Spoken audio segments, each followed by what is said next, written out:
مگر یاد رکھیے گا کہ قرآن مجید وہ کتاب ہے جس میں ایک نقطہ بھی اپنی جگہ سے ہٹ نہیں سکتا. یہ کتاب تا قیامت تک اسی طرح سے موجود رہے گی. اس کے حرف ویسے ہی موجود رہیں گے, اس کے لفظ ویسے ہی موجود رہیں گے, اس کے نقطے ویسے ہی موجود رہیں گے, یعنی جس میں کوئی بھی تبدیلی نہ ہو. میں نے ذکر کیا کہ قرآن مجید اگر پہاڑوں پر اترتا تو پہاڑ ریزہ ریزہ ہو جاتا. بھائی دنیا پوچھے گی کہ آخر کوئی ایسی مثال ہے, قرآن کو آپ پہاڑ پہ رکھ دیجئے کیا ریزہ ریزہ ہو جائے گا؟ آپ کے گھر پہ طاق پہ رکھا ہوتا ہے کیا ریزہ ریزہ ہو جاتا ہے؟ آپ دیں گے جواب جی نہیں جناب, ایسا تو نہیں ہوتا. تو دلیل کہاں سے لائیں گے؟ یہ تو اس پروردگار کا شکر ہو جس نے فاطمہ بنت اسد کو 13 رجب میں خانہ کعبہ میں بھیج کر یہ بتا دیا کہ اب یہ فاطمہ بنت اسد جو خانہ کعبہ میں آ رہی ہے دراصل وہ خود اپنے ساتھ ایک قرآن ناطق کو لے آ کر آ رہی ہے. اور اس کی دلیل یہ تھی کہ جب قرآن ناطق خانہ کعبہ کے سامنے آیا تو خانہ کعبہ نے شک ہو کر بتا دیا کہ قرآن میں وہ طاقت ہے کہ اگر پہاڑ پہ اتارا جائے تو ریزہ ریزہ ہو جائے گا. ایک صلوات پڑھیے گا.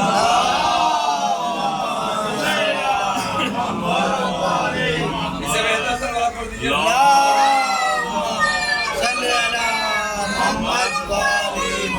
عنوان کو بہت آگے تک بڑھانا چاہتا ہوں مگر ابھی چونکہ میں نے کہا اب صرف تمہیدی گفتگو کرتے کرتے 15 منٹ گزر چکے ہیں, مگر میں نے جیسا وعدہ کیا کہ آپ کے نزد میں کچھ واقعات کو بھی نظر کرنا چاہتا ہوں.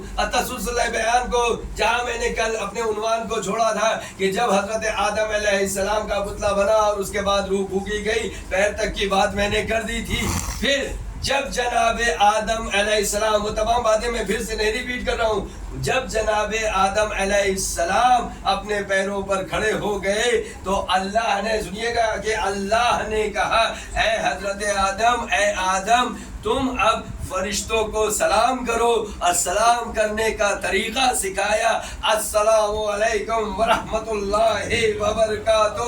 جیسے ہی جناب آدم نے یہ کلمات ادا کیے ویسے ہی فرشتوں کو اللہ کی جانب سے حکم ہوا کہ تم بھی جواب دو, علیکم السلام ورحمۃ اللہ وبرکاتہ. جب یہ انہوں نے سلام کر دیا تو اللہ نے ارشاد فرمایا کہ اے آدم اب میں نے تا قیامت تک تمہارے نسل سے پیدا ہونے والے جتنے بھی آدمی ہوں گے ان کے لیے یہ سلامتی کا تحفہ دے دیا. تم مجھ پہ سلامتی کی دعا کرو اور دوسرا تم پر سلامتی کی دعا کرے گا. ایک سبحان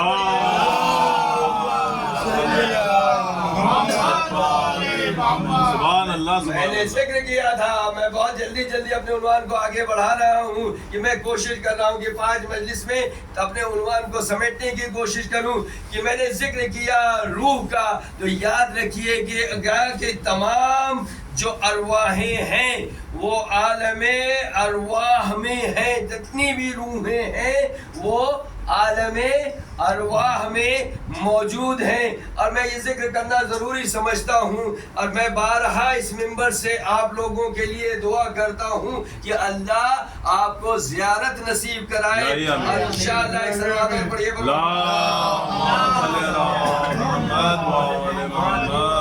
جب وادی السلام جائیں انشاءاللہ تو وادی السلام میں جانے کے بعد اب میں منبر سے کہہ رہا ہوں کہ یہاں پہ جتنے بھی مومنین موجود ہیں جو بھی مجھے نام یاد آتے گئے سب کے میں نے قبروں کے نشان بنائے ہیں, قبروں کے نشان وہاں پہ خود کی بھی اور اپنے جتنے بھی نام مجھے اس وقت یاد آتے چلے گئے ان تمام لوگوں کے قبروں کے نشان وادی السلام میں بنائے ہیں. آپ یاد رکھیے گا کہ وادی السلام میں جو نیک روحیں ہیں وہ آتی ہیں اور وادی بہروت جو کہ یمن میں ہے, وادی بہروت وہاں پر خراب روحیں آتی ہیں. ایک صلوات اور پڑھیے. نیک روحیں کہاں ہیں؟ وادی السلام میں. اور جو خراب روحیں کہاں ہیں؟ وادی بہروت میں میں مسلسل اپنے عنوان کو جوڑ رہا ہوں تاکہ عنوان آگے بڑھتا چلا جائے. وادی بہروت میں مولا کائنات علی ابن ابی طالب علیہ السلام کے دور میں ایک شخص آتا ہے اور آنے کے بعد مولا سے ارشاد فرماتا ہے کہ مولا میں آپ کا چاہنے والا ہوں. سنیے گا جناب, مولا میں آپ کا چاہنے والا ہوں. بھائی لوگوں کے کیریکٹر کو سمجھنا ہے تو ان واقعات سے ضرور سمجھ لیجئے گا کہ اس نے کہا مولا میں آپ کے چاہنے والا ہوں اور میں کوفے کا رہنے والا ہوں. مولا نے اسے دیکھتے ہی کہا نہ تو میرا چاہنے والا ہے نہ تو کوفے کا رہنے والا ہے, بلکہ میں بتا دوں تو شام سے یہاں پر آیا ہے. ایک صلوات پڑھیے. مولا نے یہ بھی کہا کہ میں تیرے مقصد کو جانتا ہوں کہ تو کس مقصد سے آیا ہے, مگر تو اپنی زبان سے بیان کر. اس نے کہا کہ میں آیا ہوں اس لیے کہ میرا باپ کافر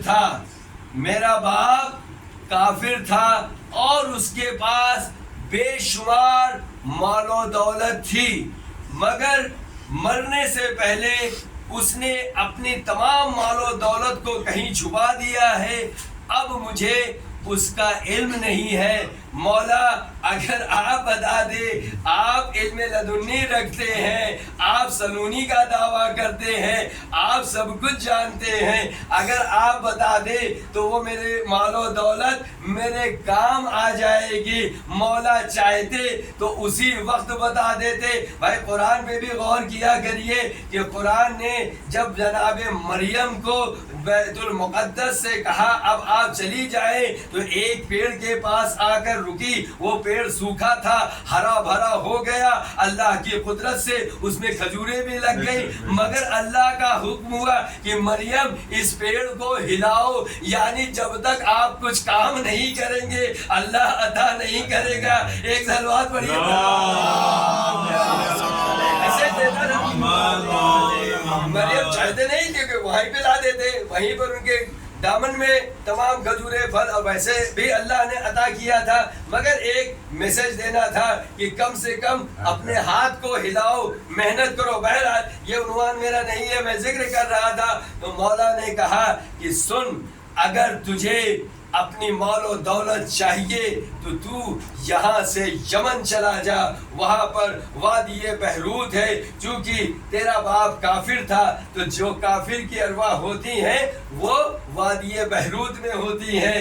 وہ وہاں سے چلا اور مولا نے کہا جب تو وادی بہروت میں پہنچے گا تو وہاں پر تجھے سیاہ پرندے نظر آئیں گے. اس نے سیاہ اور جیسے ہی پہنچا اس نے دیکھا کہ سیاہ پرندے ہیں. اس نے کہا کہ تو آواز دینا کہ مجھے اپنے باپ کا نام لینا, آواز دینا اور کہنا کہ مجھے علی ابن ابی طالب علیہ السلام محمد. جیسے ہی اس نے مولا کا نام لیا اس میں سے ایک سیاہ پرندہ اس کے پاس آیا اور اسی کی زبان میں گفتگو شروع کر دی اور کہا کہ میں تیرا باپ ہوں, آخر کس مقصد سے تو یہاں آیا ہے؟ کہا مولا کائنات نے بھیجا ہے اور چونکہ آپ کا انتقال ہو گیا, آپ اس دنیا سے رخصت ہو گئے, مگر مجھے معلوم تھا آپ کے پاس مال و دولت ہے اور اس کا حقدار میں ہوں, چونکہ میں آپ کی اولاد ہوں, تو لہٰذا آپ مجھے پتہ بتا دیجئے. کہا اتنی دور آنے کی ضرورت کیا تھی؟ جو یہاں کا پتہ بتا سکتا ہے وہ خزانے کا بھی پتہ بتا سکتا ہے. بہرحال جب اس نے پوچھا تو انہوں نے بتایا کہ میں نے اپنی مال و دولت فلا جگہ پر چھپا کر رکھی ہے. پھر وہ جب واپس جانے لگا تو اس شخص جو کافر تھا اس نے کہا ایک بات سن لے بیٹا, یہ تمام مال و دولت کوئی کام نہیں آئے گی, اگر کام آئے گی تو علی کی محبت, علی کی ولایت. ایک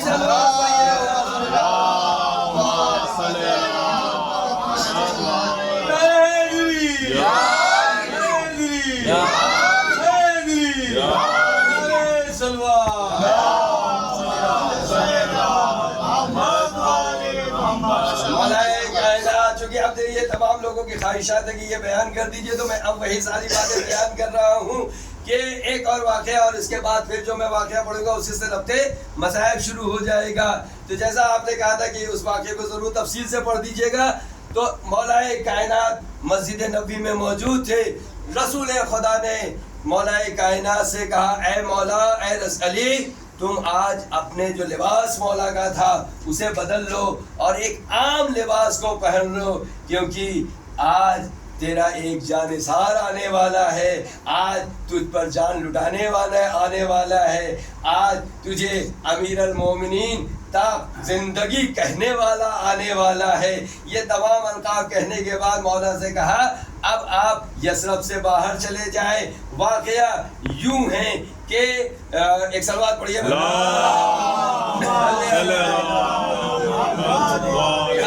حبش کا ایک بادشاہ تھا، اس کا انتقال ہو گیا۔ تو جب اس کا انتقال ہو گیا تو اس کے بھائی جس کا نام اشکبوس تھا، اس نے اس تخت پہ قبضہ کر لیا۔ بھائی یاد رکھیے گا، اس پہ قبضہ کر لیا۔ جب وہ تخت نشین ہو گیا تو جو بادشاہ تھا اس کے بیٹے جس کا نام فتح تھا وہ آیا، اس نے کہا چچا جان یہ جگہ تو میری تھی مگر آپ اس پہ قابض ہو گئے ہیں۔ کہا دیکھو میں اس لیے ہوں کہ میرے پاس طاقت ہے، میرے پاس زور ہے، میں نے جنگیں کی ہیں، تم نے آخر کون ایسی جنگ کی ہے، تم نے ایسا کون سا مقابلہ کیا ہے؟ اس نے کہا میں تو ابھی جوان ہوں، آپ حکم دیجئے میں جا کر جنگ بھی کروں گا، فتح یاب بھی ہو کر آؤں گا۔ تو اب دیکھیے جو چچا ہوتے ہیں ویسے بھی بڑے خطرناک ہوتے ہیں۔ ایک سلوات پڑھ دیجئے، میں اسلامک چچا کی بات کر رہا ہوں، رسول اللہ کے چچاؤں کی بات کر رہا ہوں۔ ایک سلوات اور پڑھیے،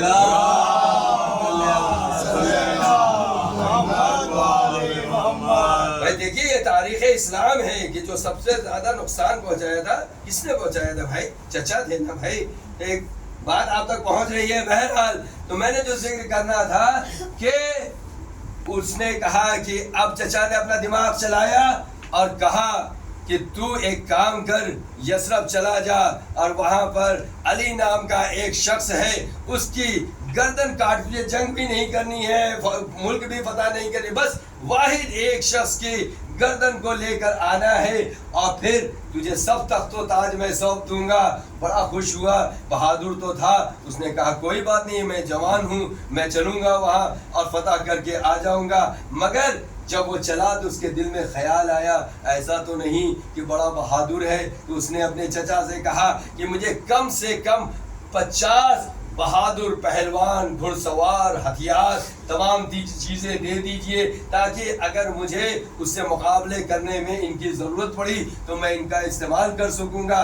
بہرحال جب وہ چلنے لگا تو اب ظاہر اس کے دل میں وسوسہ پیدا ہوا کہ پتہ تو کروں آخر یہ علی ہے کون۔ جب اس نے پتہ کرنا شروع کیا تو لوگوں نے بتایا کہ یہ غریبوں کا مسیحا ہے، لوگوں نے بتایا یہ غریبوں کا مسیحا ہے، لوگوں کو شب کی تاریخ میں جا کر رزق فراہم کرتا ہے، خود تو سوکھی روٹی کھاتا ہے مگر لوگوں کو بہترین غذا پہنچاتا ہے، اور وہ ایسا بہادر ہے کہ اس سے کوئی آج تک جیت نہیں پایا ہے۔ اس کا علم ایسا ہے کہ جو ممبر پہ بیٹھ کے سلونی کا دعویٰ کرتا ہے،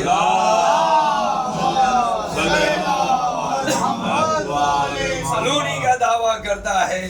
اب فتح وہاں سے نکلا اور یثرب کے پاس پہنچا، ادھر مولا کائنات پہنچے۔ جب دیکھا اس نے کہ یثرب کی جانب سے کوئی چلا آ رہا ہے تو اس نے کہا کہ اے شخص کیا تو علی کو جانتا ہے؟ مجھے تجھے دیکھ کے لگ رہا ہے تو مدینے سے آ رہا ہے۔ کہا ہاں میں علی کو جانتا ہوں۔ کہا دکھتے کیسے ہیں؟ کہا مجھے دیکھ لے، بالکل میرے جیسے دکھتے ہیں۔ کہتے قد و قامت کیسی ہے؟ کہا جو قد و قامت میری ہے وہی علی کی قد و قامت ہے۔ کہا کہ یہ بتا کہ وہ جنگ کیسے کرتے ہیں، تلوار کیسے چلاتے ہیں، کتنے بہادر ہیں؟ کہا جتنا میں بہادر ہوں اتنے ہی بہادر وہ بھی ہے۔ تو ایک کام کر کہ تو مجھ سے جنگ کر لے، اگر تو مجھ پہ فتح پا لے گا تو سمجھ جانا کہ تو نے علی پر فتح پا لی۔ ادھر فتح نے اپنی تلوار کو نکالا، ادھر جو مرد مجاہد آیا تھا یثرب سے اس نے بھی تلوار نکالا۔ جب تلوار چلی اس کے بعد مولا کائنات نے ایک بار اسے اپنے ہاتھوں سے اٹھایا۔ جو در خیبر کو 2 انگلی سے اٹھا لے اسے ایک شخص کو اٹھانے میں کیا تکلیف ہوگی؟ جب اٹھایا تو اب فتح مسکرا رہا ہے۔ کہا تو مسکرا کیوں رہا ہے؟ کہا میں سمجھ گیا آپ کوئی اور نہیں بلکہ آپ ہی علی ابن ابی طالب ہیں۔ ایک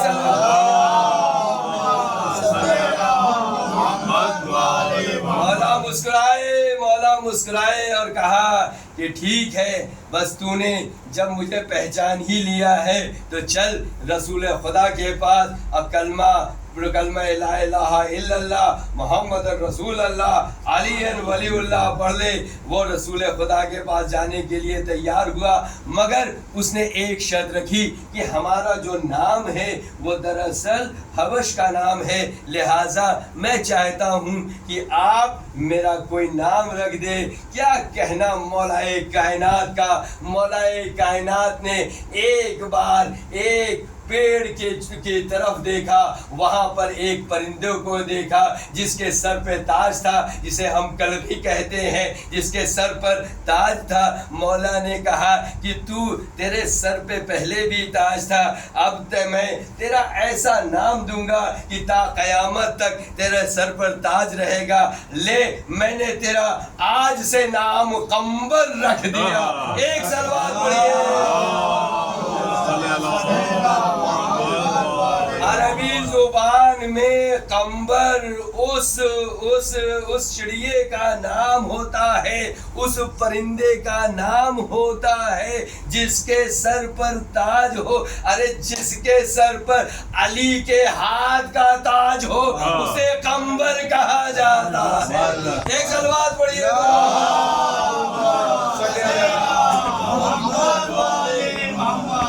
قمبر کی ایسی شخصیت کہ تا قیامت مولا کائنات کو کے لیے اپنے آپ کو غلامی میں دے دیا، مولا کو آقا اور امیر المومنین کہا۔ بھائی میں نے شاید یہ جملہ پڑھ رکھا ہے، مومن اور ہوتا ہے، امیر المومنین اور ہوتا ہے۔ جو مومنین کا سردار ہو اسے امیر المومنین کہتے ہیں۔ ایک صلوات پڑھیے۔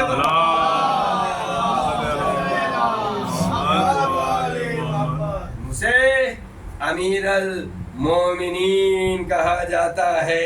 سوچا تھا بہت کچھ پڑھوں گا مگر وقت اپنا تیزی سے اپنا راستہ طے کر رہا ہے، وقت گزرتا گیا۔ اب چند باتیں جس سے کہ آپ ربط مصائب تک پہنچ جائیں۔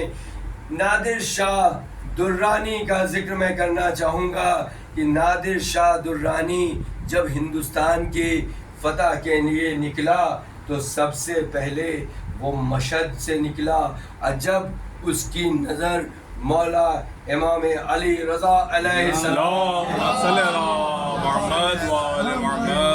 روضے پر پڑی تو اس نے کہا اس روضے کو دیکھ کر میرے اندر ہیبت طاری ہو رہی ہے، یہ کون ہیں؟